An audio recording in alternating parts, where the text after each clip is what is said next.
বিসমিল্লাহির রহমানির রাহিম। আসসালামু আলাইকুম।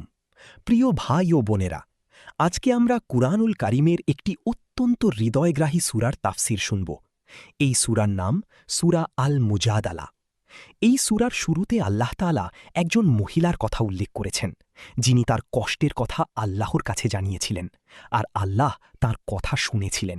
শুধু শোনেননি, আয়াত নাজিল করে তার সমস্যার সমাধান দিয়েছিলেন। এই ঘটনা আমাদের শেখায় আল্লাহ সব কিছু শোনেন, যখন পৃথিবীর কেউ শোনে না, যখন কেউ বোঝে না, যখন কেউ সাহায্য করতে পারে না, তখনও আল্লাহ শোনেন। তো চলুন আজকের তাফসির শুরু করি। প্রিয় ভাই ও বোনেরা, প্রথমে আমরা জানি এই সূরার পটভূমি। এটি মদিনায় নাজিল হওয়া সূরা। এতে ২২টি আয়াত আছে।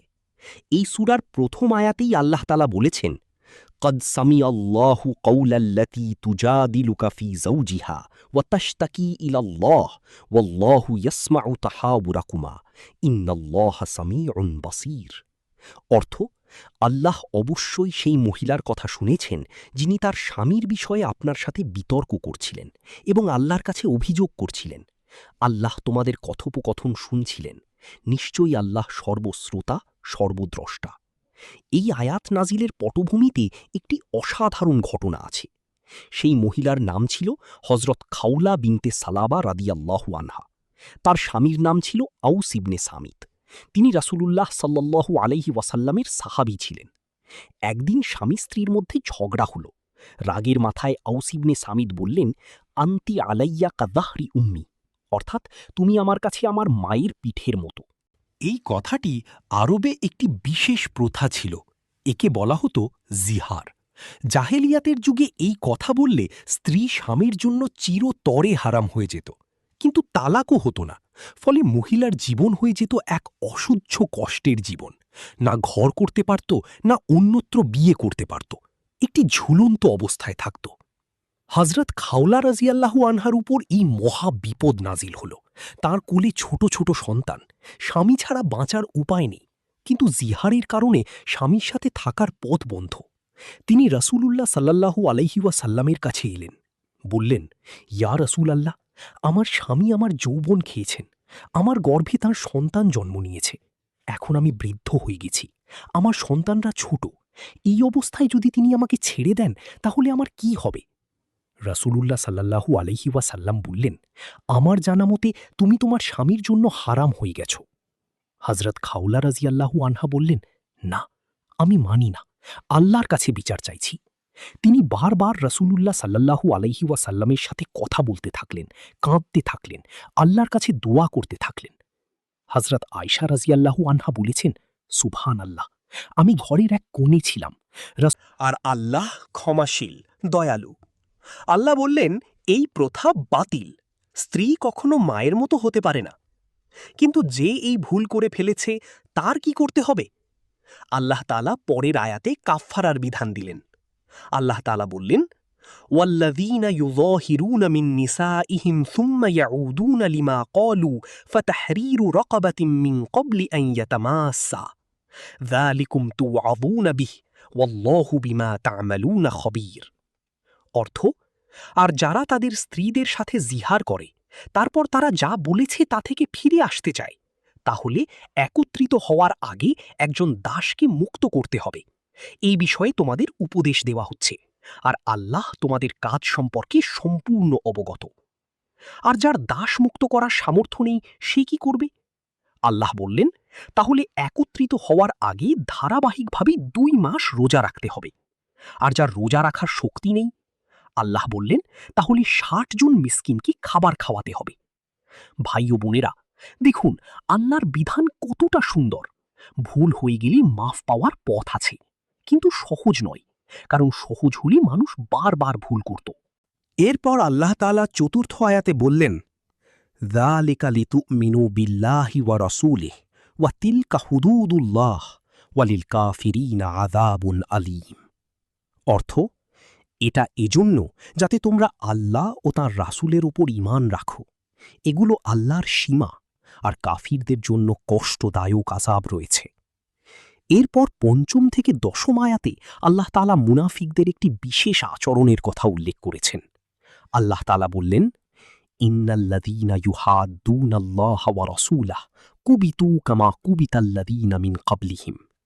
অর্থ, যারা আল্লাহ ও তাঁর রাসূলের বিরোধিতা করে তারা অপমানিত হবে, যেমন তাদের আগেরদের অপমান করা হয়েছিল। প্রিয় ভাই ও বোনেরা, মদিনায় তখন মুনাফিকদের একটি দল ছিল। তারা আপনাকে দেখলে বলতো আসসালামু আলাইকুম, কিন্তু মনে মনে বলতো এই কথার বদলে আল্লাহ তোকে ধ্বংস করুক। তারা একটি বিশেষ কাজ করত। রাসূলুল্লাহ সাল্লাল্লাহু আলাইহি ওয়াসাল্লামের কাছে এসে বলতো আসসালামু আলাইকুম, কিন্তু তারা বলতো আসসামু আলাইকুম। আসসাম মানে মৃত্যু, অর্থাৎ তারা সালাম দেওয়ার ভান করে মৃত্যুর বদদোয়া করত। হজরত আয়েশা রাদিয়াল্লাহু আনহা একদিন এটা বুঝতে পারলেন। রাগে বললেন, তোমাদের ওপরেই মৃত্যু হোক, তোমরা আল্লাহর লানতপ্রাপ্ত। রাসূলুল্লাহ সাল্লাল্লাহু আলাইহি ওয়াসাল্লাম বললেন, আয়েশা, শান্ত হও, আল্লাহ কোমলতা পছন্দ করেন। আমি বলেছি ওয়া আলাইকুম, অর্থাৎ তোমাদের ওপরেও, এটাই যথেষ্ট। আল্লাহ তাআলা এই বিষয়ে আয়াত নাজিল করলেন। আল্লাহ তাআলা বললেন, وَإِذَا جَاءُوكَ حَيَّوْكَ بِمَا لَمْ يُحَيِّكَ بِهِ اللَّهُ اللَّهُ وَيَقُولُونَ فِي أَنفُسِهِمْ لَوْلَا يُعَذِّبُنَا اللَّهُ بِمَا نَقُولُ حَسْبُهُمْ جَهَنَّمُ يَصْلُونَهَا فَبِئْسَ الْمَصِيرُ। অর্থ, যখন তারা তোমার কাছে আসে তখন তোমাকে এমনভাবে সালাম দেয় যেভাবে আল্লাহ সালাম দেননি। আর তারা মনে মনে বলে, আমরা যা বলছি তার জন্য আল্লাহ কেন আমাদের শাস্তি দিচ্ছেন না? তাদের জন্য জাহান্নামই যথেষ্ট, তারা সেখানে প্রবেশ করবে। কত নিকৃষ্ট সেই পরিণতি! ভাই ও বোনেরা, এই আয়াত থেকে আমরা কি শিখলাম? মুখে ভালো কথা বলা কিন্তু মনে খারাপ রাখা, এটা নিফাক, আর নিফাকের শাস্তি জাহান্নাম। আজকের সমাজে এই রোগ কতটা ছড়িয়ে গেছে। মুখে বলি ভাই ভাই, কিন্তু মনে মনে হিংসা করি। মুখে বলি ভালো আছি, কিন্তু ভেতরে ভেতরে ক্ষতি চাই। এই নিফাক থেকে আল্লাহ আমাদের রক্ষা করুন। কোনো গোপনীয়তা নেই আল্লাহর কাছে, কোনো অন্ধকার নেই আল্লাহর কাছে, কোনো দূরত্ব নেই আল্লাহর কাছে। এই বিশ্বাস যদি আমাদের মনে সত্যিকার থাকত, তাহলে কি আমরা গোনাহ করতে পারতাম? কি পারতাম পরনিন্দা করতে? কি পারতাম প্রতারণা করতে? কক্ষনো না। এরপর অষ্টম ও নবম আয়াতে আল্লাহ তাআলা গোপন পরামর্শের বিষয়ে আরও কথা বললেন। আল্লাহ তাআলা বললেন, আলান তারা ইলাল্লাযীনা নুহু আনিন নাজওয়া সুম্মা ইয়াউদুনা লিমা নুহু আনহু ওয়া ইয়াতানাজাউনা বিল ইসমি ওয়াল উদওয়ানি ওয়া মাসিয়াতির রাসূল। অর্থ, তুমি কি তাদের দেখো না যাদেরকে গোপন পরামর্শ করতে নিষেধ করা হয়েছিল? তারপর তারা সেই কাজেই ফিরে যায় যা থেকে নিষেধ করা হয়েছিল। তারা পাপ, অন্যায় ও রাসূলের অবাধ্যতার বিষয়ে গোপন পরামর্শ করে। মদিনায় ইহুদি ও মুনাফিকরা মিলে গোপনে বৈঠক করত। সেই বৈঠকে মুসলমানদের বিরুদ্ধে ষড়যন্ত্র করত। কিভাবে মুসলমানদের ক্ষতি করা যায় তা পরিকল্পনা করত। এরপর মুমিনদের মাঝ দিয়ে হেঁটে যাওয়ার সময় এমনভাবে ফিসফিস করত যাতে মুমিনরা ভাবত আমাদের বিরুদ্ধে কিছু হচ্ছে। মুমিনদের মনে ভয় ঢুকিয়ে দেওয়াই ছিল তাদের উদ্দেশ্য। আল্লাহ তাআলা পরের আয়াতে মুমিনদের বললেন, ইয়া আইয়ুহাল্লাযীনা আমানু ইযা তানাজাইতুম ফালা তাতানাজাউ বিল ইসমি ওয়াল উদওয়ানি ওয়া মাসিয়াতির রাসূল ওয়া তানাজাউ বিল বিররি ওয়াত তাকওয়া। অর্থ, হে মুমিনরা, যখন তোমরা গোপনে পরামর্শ করো তখন পাপ, অন্যায় ও রাসূলের অবাধ্যতার বিষয়ে পরামর্শ করো না, বরং ভালো কাজ ও তাকওয়ার বিষয়ে পরামর্শ করো। ভাই ও বোনেরা, এই আয়াত থেকে আমরা শিখলাম, গোপন বৈঠক নিষিদ্ধ নয়, কিন্তু গোপন বৈঠকে যা আলোচনা হয় তা যেন ভালো হয়। যদি কোনো গোপন আলোচনায় অন্যের ক্ষতির পরিকল্পনা হয় তা সম্পূর্ণ হারাম। এরপর দশম আয়াতে আল্লাহ তাআলা বললেন, ইন্নামান নাজওয়া মিনাশ শাইতানি লিয়াহজুনাল্লাযীনা আমানু ওয়া লাইসা বিদাররিহিম শাইআন ইল্লা বিইযনিল্লাহ ওয়া আলাল্লাহি ফালইয়াতাওয়াক্কালিল মুমিনুন। অর্থ, এই গোপন ষড়যন্ত্র শয়তানের কাজ, যাতে সে মুমিনদের দুঃখ দিতে পারে, কিন্তু আল্লাহর অনুমতি ছাড়া সে তাদের কোনো ক্ষতি করতে পারবে না। আর মুমিনরা যেন আল্লাহর উপরই ভরসা রাখে। সুবহানাল্লাহ, কতটা শক্তিশালী আয়াত! শয়তান চায় মুমিনদের মনে ভয় ঢুকিয়ে দিতে, দুশ্চিন্তা দিতে, হতাশ করতে, কিন্তু আল্লাহর অনুমতি ছাড়া সে কিছুই করতে পারবে না। তাই মুমিনের ভয় পাওয়ার কিছু নেই, শুধু আল্লাহর ওপর ভরসা রাখতে হবে। এরপর ১১ আয়াতে আল্লাহ তাআলা একটি অত্যন্ত গুরুত্বপূর্ণ ঘোষণা করলেন। এই আয়াতটি আমরা অনেকেই জানি, কিন্তু এর গভীরতা হয়তো ভালোভাবে বুঝিনি। আল্লাহ তাআলা বললেন, ইয়া আইয়ুহাল্লাযীনা আমানু ইদা কিলা লাকুম তাফাসসাহু ফিল মাজালিসি ফাফসাহু ইয়াফসাহিল্লাহু লাকুম ওয়া ইদা কিলা নশুযু ফানশুযু ইয়ারফাইল্লাহুল্লাযীনা আমানু মিনকুম ওয়াল্লাযীনা উতুল ইলমা দারাজাত ওয়াল্লাহু বিমা তা'মালুনা খাবীর। অর্থ, হে মুমিনরা, যখন তোমাদের বলা হয় মুজলিসে জায়গা করে দাও, তখন জায়গা করে দাও, আল্লাহ তোমাদের জন্য প্রশস্ততা দেবেন। আর যখন বলা হয় উঠে যাও, তখন উঠে যাও, আল্লাহ তোমাদের মধ্যে যারা ঈমানদার ও যাদের জ্ঞান দেওয়া হয়েছে তাদের মর্যাদা উঁচু করবেন।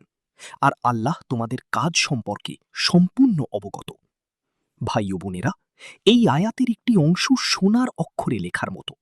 আল্লাহ বললেন, যাদের জ্ঞান দেওয়া হয়েছে আল্লাহ তাদের মর্যাদা উঁচু করবেন।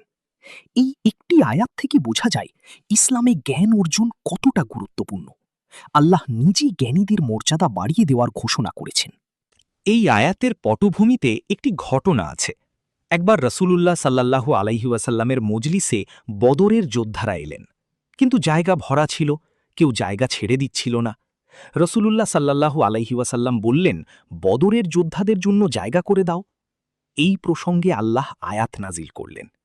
এরপর দ্বাদশ ও ত্রয়োদশ আয়াতে আল্লাহ তাআলা একটি বিধান দিলেন, যা পরে রহিত করা হয়েছিল। আল্লাহ তাআলা বললেন, রসূলুল্লাহ সাল্লাল্লাহু আলাইহি ওয়াসাল্লামের সাথে গোপনে কথা বলার আগে সদকা দাও। এই বিধান নাজিল হওয়ার পরে অনেকে সদকা দিয়ে রসূলুল্লাহ সাল্লাল্লাহু আলাইহি ওয়াসাল্লামের সাথে কথা বলতে আসতেন, কিন্তু অনেক দরিদ্র মুসলমান এতে কষ্ট পেলেন, কারণ তাদের কাছে দেওয়ার মতো কিছু ছিল না। হযরত আলী রাদিয়াল্লাহু আনহু বলেছেন, এই আয়াত নাজিলের পরে আমার কাছে একটি দিনার ছিল, সেটা দিয়ে 10টি দিরহাম ভাঙালাম, তারপর প্রতিবার কথা বলার আগে একটি করে দিরহাম দিতাম। আমি একমাত্র এই বিধান পালন করেছিলাম। এরপর আল্লাহ তাআলা এই বিধান রহিত করলেন এবং বললেন, আশফাকতুম আন তুকদ্দিমু বাইনা ইয়াদাই নাজওয়াকুম সাদাকাত ফাইদ লাম তাফআলু ওয়া তাবাল্লাহু আলাইকুম ফাআকিমুস সালাতা ওয়া আতুজ যাকাতা ওয়া আতিউল্লাহ ওয়া রাসূলাহ। অর্থ, তোমরা কি গোপন কথার আগে সদকা দিতে ভয় পাচ্ছিলে? তোমরা যদি না দিতে পারো আর আল্লাহ তোমাদের ক্ষমা করেছেন, তাহলে নামাজ কায়েম করো, জাকাত দাও এবং আল্লাহ ও তার রাসূলের আনুগত্য করো। এরপর 14 আয়াত থেকে আল্লাহ তাআলা মুনাফিকদের আরেকটি বৈশিষ্ট্য উল্লেখ করলেন। আল্লাহ তাআলা বললেন, আলম তারা ইলাল্লাযীনা তাওয়াল্লাউ কওমান গদিবাল্লাহু আলাইহিম মা হুম মিনকুম ওয়ালা মিনহুম ওয়া ইয়াহলিফুনা আলাল কাযিবি ওয়া হুম ইয়ালামুন। অর্থ, তুমি কি তাদের দেখো না যারা সেই সম্প্রদায়ের সাথে বন্ধুত্ব করে যাদের ওপর আল্লাহ রাগ করেছেন? তারা না তোমাদের দলে না তাদের দলে। তারা জেনে শুনে মিথ্যা কসম খায়। এটা হলো মুনাফিকদের সবচেয়ে বড় বৈশিষ্ট্য। 2 নৌকায় পা দেওয়া। মুসলমানদের সাথে থাকে মুসলমানের সুবিধা পেতে, আবার মুসলমানদের শত্রুদের সাথে বন্ধুত্ব রাখে নিজেদের স্বার্থে। এই ধরনের মানুষ সমাজে আজও আছে। মুসলমান পরিচয়ে থাকে, কিন্তু ইসলামের শত্রুদের সাহায্য করে। এরপর 15 ও 16 আয়াতে আল্লাহ তাআলা বললেন, ইত্তাখাদু আইমানাহুম জুন্নাতা ফাসাদ্দু আন সাবিলিল্লাহ ফালাহুম আযাবুম মুহিন। অর্থ, তারা তাদের কসমকে ঢাল বানিয়েছে এবং আল্লাহর পথ থেকে মানুষকে বাধা দিয়েছে, তাদের জন্য অপমানজনক আযাব রয়েছে। আল্লাহ তাআলা তারপর বললেন, ইস্তাহওয়াযা আলাইহিমুশ শাইতান ফাআনসাহুম যিকরাল্লাহ উলাইকা হিজবুশ শাইতান আলা ইন্না হিজবাশ শাইতানি হুমুল খাসিরুন। অর্থ, শয়তান তারা জেনে শুনে মিথ্যা কসম খায়। এটা হলো মুনাফিকদের সবচেয়ে বড় বৈশিষ্ট্য। 2 নৌকায় পা দেওয়া। মুসলমানদের সাথে থাকে মুসলমানের সুবিধা পেতে, আবার মুসলমানদের শত্রুদের সাথে বন্ধুত্ব রাখে নিজেদের স্বার্থে। এই ধরনের মানুষ সমাজে আজও আছে। মুসলমান পরিচয়ে থাকে, কিন্তু ইসলামের শত্রুদের সাহায্য করে। এরপর 15 ও 16 আয়াতে আল্লাহ তাআলা বললেন, ইত্তাখাদু আইমানাহুম জুন্নাতা ফাসাদ্দু আন সাবিলিল্লাহ ফালাহুম আযাবুম মুহিন। অর্থ, তারা তাদের কসমকে ঢাল বানিয়েছে এবং আল্লাহর পথ থেকে মানুষকে বাধা দিয়েছে, তাদের জন্য অপমানজনক আযাব রয়েছে। আল্লাহ তাআলা তারপর বললেন, ইস্তাহওয়াযা আলাইহিমুশ শাইতান ফাআনসাহুম যিকরাল্লাহ উলাইকা হিজবুশ শাইতান আলা ইন্না হিজবাশ শাইতানি হুমুল খাসিরুন। অর্থ শয়তান তাদের উপর আধিপত্য বিস্তার করেছে এবং তাদেরকে আল্লাহর স্মরণ ভুলিয়ে দিয়েছে। তারাই শয়তানের দল। জেনে রাখো, শয়তানের দলই ক্ষতিগ্রস্ত। ভাই ও বোনেরা, শয়তানের দল কারা? যারা আল্লাহকে ভুলে গেছে, যারা আল্লাহর স্মরণ থেকে দূরে সরে গেছে। আল্লাহকে ভুলে যাওয়াই সব বিপদের মূল কারণ। এরপর সপ্তদশ আয়াতে আল্লাহ তাআলা বললেন, ইন্নাল্লাযীনা ইউহাদ্দুনাল্লাহা ওয়া রাসূলাহ উলাইকা ফিল আযাল্লিন। অর্থ, যারা আল্লাহ ও তাঁর। এরপর 18 ও 19 আয়াতে আল্লাহ তাআলা কিয়ামতের দিনের একটি ভয়াবহ দৃশ্য তুলে ধরলেন। আল্লাহ তাআলা বললেন, ইয়াউমা ইয়াবআসুহুমুল্লাহু জামিআন ফায়াহলিফুনা লাহু কামা ইয়াহলিফুনা লাকুম ওয়া ইয়াহসাবুনা আন্নাহুম আলা শাই আলা ইন্নাহুম হুমুল কাযিবুন। অর্থ, যেদিন আল্লাহ তাদের সবাইকে উঠাবেন, তখন তারা আল্লাহর সামনেও কসম খাবে, যেমন তোমাদের সামনে কসম খায়। আর তারা মনে করে তারা কিছু একটার উপর আছে। জেনে রাখো, তারাই মিথ্যাবাদী। ভাই ও বোনেরা, কি ভয়াবহ দৃশ্য! দুনিয়ায় মিথ্যা কসম খেয়ে অভ্যস্ত হয়ে গেছে, কিয়ামতের দিন আল্লাহর সামনেও একই কাজ করবে। এটা অভ্যাসের শক্তি। দুনিয়ায় যা অভ্যাস করব, কিয়ামতের দিনও তাই করব। এরপর 20 নম্বর আয়াতে আল্লাহ তাআলা বললেন, ইন্নাল্লাযীনা ইউহাদ্দুনাল্লাহা ওয়া রাসূলাহু উলাইকা ফিল আযাল্লিন কাতাবাল্লাহু লাআগলিবান্না আনা ওয়া রুসুলি ইন্নাল্লাহা কাওয়িয়্যুন আজিজ। অর্থ, আল্লাহ লিখে দিয়েছেন যে আমি এবং আমার রাসূলরা অবশ্যই বিজয়ী হব। নিশ্চয়ই আল্লাহ শক্তিশালী, পরাক্রমশালী। সুবহানাল্লাহ! আল্লাহর ঘোষণা, বিজয় অবশ্যই আসবে। ইসলাম অবশ্যই টিকে থাকবে, যতই ষড়যন্ত্র হোক, যতই চাপ আসুক। ইতিহাস সাক্ষী, প্রতিটি যুগে ইসলামের শত্রুরা ইসলাম শেষ করতে চেয়েছে, কিন্তু পারেনি। ইসলাম আজও আছে, থাকবে। এরপর 21 নম্বর আয়াতে আল্লাহ তাআলা মুনাফিকদের একটি বিশেষ বৈশিষ্ট্য বললেন। আল্লাহ তাআলা বললেন, লা তাজিদু কওমান ইউমিনুনা বিল্লাহি ওয়াল ইয়াউমিল আখিরি ইউওয়াদ্দুনা মান হাদ্দাল্লাহা ওয়া রাসূলাহু ওয়ালাউ কানু আবাআহুম আও আবনাআহুম আও ইখওয়ানাহুম আও আশীরাতাহুম। অর্থ, তুমি এমন কোনো জাতি পাবে না যারা আল্লাহ ও আখিরাতের উপর ঈমান রাখে এবং একই সাথে তাদের ভালোবাসে যারা আল্লাহ ও তার রাসূলের বিরোধিতা করে, যদিও তারা তাদের বাবা হোক, ছেলে হোক, ভাই হোক বা গোত্রের মানুষ হোক। ভাই ও বোনেরা, এই আয়াত থেকে আমরা শিখলাম, ঈমানের সম্পর্ক রক্তের সম্পর্কের চেয়ে শক্তিশালী। যারা আল্লাহর শত্রু, তাদের সাথে ভালোবাসার সম্পর্ক হতে পারে না। আদব করা যায়, ন্যায় বিচার করা যায়, কিন্তু গভীর বন্ধুত্ব ও ভালোবাসা নয়। সবশেষে 22 নম্বর আয়াতে আল্লাহ তাআলা মুমিনদের পরিচয় দিলেন। আল্লাহ তাআলা বললেন, উলাইকা কাতাবা ফি কুলুবিহিমুল ঈমানা ওয়া আয়্যাদাহুম বিরূহিম মিনহু ওয়া ইউদখিলুহুম জান্নাতিন তাজরি মিন তাহতিহাল আনহার খালিদিনা ফিহা রাদিয়াল্লাহু আনহুম ওয়া রাদু আনহু উলাইকা হিজবুল্লাহ আলা ইন্না হিজবাল্লাহি হুমুল মুফলিহুন।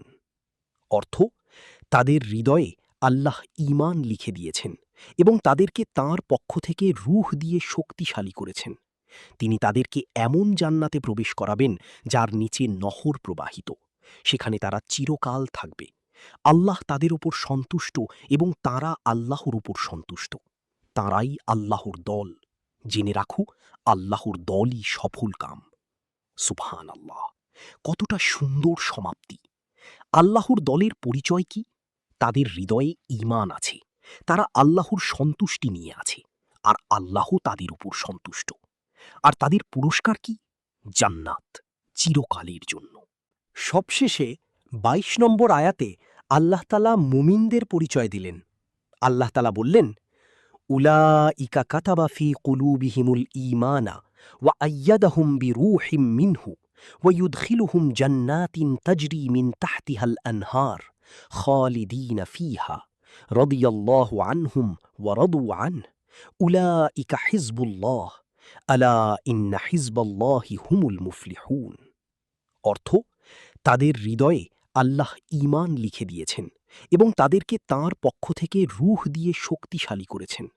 তিনি তাদেরকে এমন জান্নাতে প্রবেশ করাবেন যার নিচে নহর প্রবাহিত, সেখানে তারা চিরকাল থাকবে।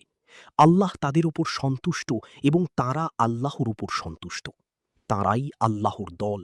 জেনে রাখো, আল্লাহর দলই সফল কাম। সুবহানাল্লাহ, কতটা সুন্দর সমাপ্তি! আল্লাহর দলের পরিচয় কি? তাদের হৃদয়ে ঈমান আছে, তারা আল্লাহর সন্তুষ্টি নিয়ে আছে, আর আল্লাহ তাদের উপর সন্তুষ্ট। আর তাদের পুরস্কার কি? জান্নাত, চিরকালের জন্য। প্রিয় ভাই ও বোনেরা, সূরা আল মুজাদালা থেকে আমরা কি শিখলাম? প্রথমত, আল্লাহ সব কিছু শোনেন। খাউলার কান্না তিনি শুনেছিলেন, আপনার কান্নাও শুনবেন। দ্বিতীয়ত, অন্যায় প্রথা বাতিল হবেই। জিহারের মতো অন্যায় প্রথা ইসলাম বাতিল করে দিয়েছে। তৃতীয়ত, আল্লাহ সব কিছু জানেন। তিনজন গোপনে কথা বললেও আল্লাহ চতুর্থ জন হিসেবে থাকেন। চতুর্থত, জ্ঞানীদের মর্যাদা আল্লাহ বাড়িয়ে দেন, তাই জ্ঞান অর্জন করুন। পঞ্চমত, শয়তানের দলে থাকবেন না, আল্লাহর দলে থাকুন, কারণ আল্লাহর দলই সফল কাম। আল্লাহ আমাদের সবাইকে আল্লাহর দলের অন্তর্ভুক্ত করুন। আমাদের হৃদয়ে ঈমান লিখে দিন, আমাদের উপর সন্তুষ্ট হন এবং আমাদের জান্নাতে প্রবেশ করান। আমিন, আমিন ইয়া রাব্বাল আলামিন। আল্লাহ হাফেজ।